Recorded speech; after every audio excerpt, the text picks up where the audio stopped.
जय हिंद। मैं हूं सलमान अली बंजारा और मैं आपको बता दूं, मैं आपको ऐसी बात बताने वाला हूं, आपको ऐसी घटना से पर्दाफाश कराने वाला हूं जो आप सोचेंगे और सुनेंगे तो हैरत में हो जाएंगे। मैं मुख्यमंत्री श्रीमान योगी आदित्यनाथ जी का प्रशंसक हूं और प्रधानमंत्री नरेंद्र मोदी जी का भी प्रशंसक हूं।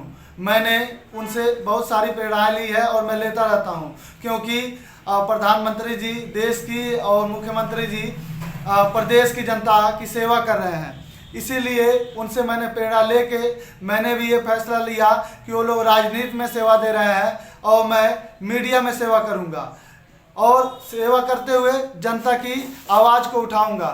इसी जनता को आवाज़ को उठाने को लेकर मैं जिला हॉस्पिटल में कई बार भ्रष्टाचारी का पर्दाफाश किया, जिसको मैंने डीएम महोदय से भी अवगत कराया। तो डीएम महोदय ने इस पर एक्शन लिया।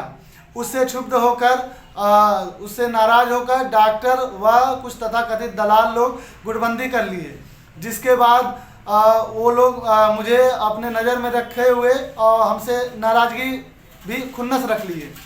मैं दिनांक 15 फरवरी को हॉस्पिटल में गया तो वहाँ पे कुछ मरीज व तीमारदार परेशान थे। तो मैंने उनसे पूछा कि आप लोग परेशान क्यों हैं? तो उन्होंने कहा कि बाहर की दवाएं व महंगी जांचें लिखी जा रही हैं, इसलिए परेशान है। तो मैं वहाँ डॉक्टर के एक चैम्बर में वहाँ खड़े एक युवक से मैंने बात किया, सवाल पूछा कि आप ऐसा क्यों कर रहे हैं?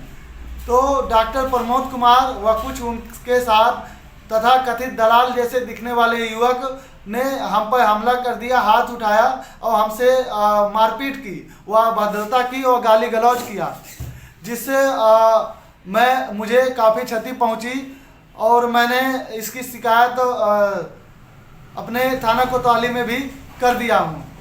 तो इससे मैं कुछ तथाकथित, मैं नाम नहीं लूँगा, प्रिंट मीडिया के पत्रकार हैं जो उनके साथ उनका बात कर रहे हैं, एक पक्षीय मामला रख रहे हैं, जो कि निष्पक्ष बात नहीं कर रहे हैं। क्योंकि अब निष्पक्ष मामला क्यों नहीं कर रहे हैं, मुझे ये तो मामला जानकारी नहीं है। हो सकता है वो निष्पक्ष नहीं बन पा रहे हैं तो कहीं ना कहीं उनको भी माल मलाई मिलता होगा, वो भी ना कुछ डॉक्टर और दलालों के साथ मिलके मजा काटते होंगे। फिलहाल ये तो मुझे अब कुछ उसका ऐसी जानकारी नहीं है, वो तो अब जांच का विषय है। फिलहाल इस मामले को श्रीमान जिलाधिकारी महोदय आप संज्ञान में लेके इसकी जांच कराइए। अगर मैं दोषी हूँ, मैं गलत हूँ, तो आप मुझे फांसी पे चढ़ा दीजिए। मैं मरने के लिए तैयार हूँ, मैं जेल में भी जाने के लिए तैयार हूँ, लेकिन मैं जनता की आवाज़ उठाता रहूँगा, जनता के लिए लड़ता रहूँगा, जनता के लिए ही बोलता रहूँगा। क्योंकि आज़ादी के पहले भी देश के अंदर के लोगों ने देश को खोखला किया था, तब भगत सिंह, सुखदेव और राजगुरु जैसे लोगों ने ये इस देश में इंकलाब लाया था। ऐसे ही मैं वही जज्बा लेके मैं भी अपने देश की सेवा के लिए मैं इस क्षेत्र में आया हूँ और एक इंकलाब का जज्बा लेकर आया हूँ। तो आप इंकलाब का जज्बा लेके आया हूँ। तो इंकलाब जिंदाबाद है, जिंदाबाद था, जिंदाबाद रहेगा और ये हमेशा हमारे दिलों में रहेगा।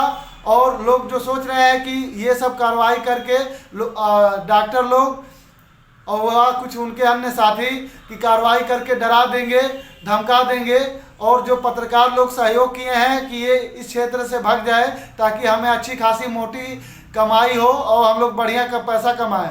तो मैं आपको बता दूं कि मैं अपना कहीं भागने वाला हूं और ना ही मैं कहीं जाने वाला हूं। अब मेरी काम करने की क्षमता और दुगना हो गई है, मेरी और ज़्यादा ऊर्जा बढ़ गई है और मुझ में और ज़्यादा हिम्मत अब हो गई है काम करने की। अब मैं ना कहीं जाने वाला हूँ, नहीं आना कहीं से हिलने वाला हूँ। मैं आप लोगों का जैसे मोदी जी का कहना है कि ना खाऊंगा, ना खाने दूंगा, ना ही भ्रष्टाचार करूंगा और ना करने दूंगा, तो मैं ना भ्रष्टाचार करूंगा और ना ही करने दूंगा और ना ही खाऊंगा, ना आप लोगों को खाने दूंगा। और मैं निरंतर अपने देश की जनता के लिए आवाज़ उठाता रहूंगा। तो आप जिलाधिकारी महोदय से विनम्र निवेदन है कि जो घटना हुई है, आप 1 महीने पुराना सीसीटीवी फुटेज आप निकलवा के चेक करवा लीजिए। वहाँ आपको बार बार वही व्यक्ति उस हॉस्पिटल में दिखेंगे। आखिर वहाँ किस काम से आखिर वहाँ वो रहते हैं? ना तो वो स्टाफ है, ना ही वहाँ के वो एम्प्लॉई हैं, तो ऐसा क्यों? आखिर वहाँ उनका काम क्या है? तो आप इस पे संज्ञान लीजिए। अगर मैं दोषी हूँ तो मुझे फांसी पे चढ़ा दीजिए, मैं मरने के लिए तैयार हूँ, मैं जेल में भी जाने के लिए तैयार हूँ, लेकिन जनता की आवाज़ उठाता रहूँगा। इंकलाब जिंदाबाद। जय हिंद।